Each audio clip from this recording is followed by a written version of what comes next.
છેલ્લા જે છે 1 ઓગસ્ટ 2026થી જે છે એ વેરા વસૂલત શાખાની અંદર જે છે એમાં પાણી વેરાની અંદર 5,000 રૂપિયા તથા મિલકત વેરાની અંદર મહત્તમ 5,000 રૂપિયાની જે છે એની વ્યાજ માફીની જે છે એ યોજનાની જાહેરાત કરવામાં આવી છે. તેમાં તમને કેટેગરી વાઇઝ જણાવું તો બિન રહેણાંકની અંદર કુલ 30 કરદાતાઓ દ્વારા જે છે એ 14,25,238 જેવી રકમ ભરપાઈ કરવામાં આવી છે, જેને આપણે અંદાજિત 80,000 જેટલું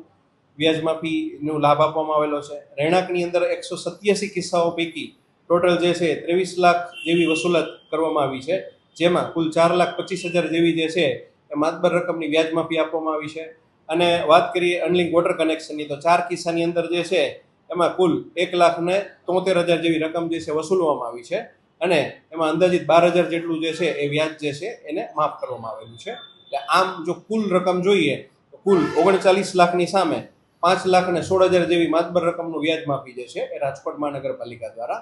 જે ટેક્સ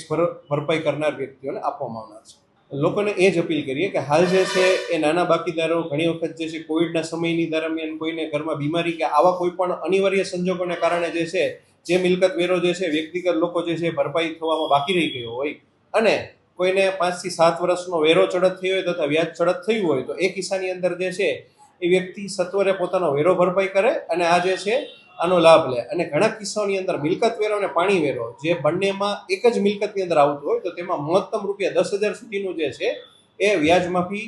મળવા પાત્ર થતી હોય તો સત્વરે જે છે આ યોજનાનો લાભ લઈ અને રાજકોટ મહાનગરપાલિકાની તિજોરીની અંદર પોતાનો રકમ ચૂકવી અને પોતાનો કર્જ જે છે એ પૂર્ણ કરે.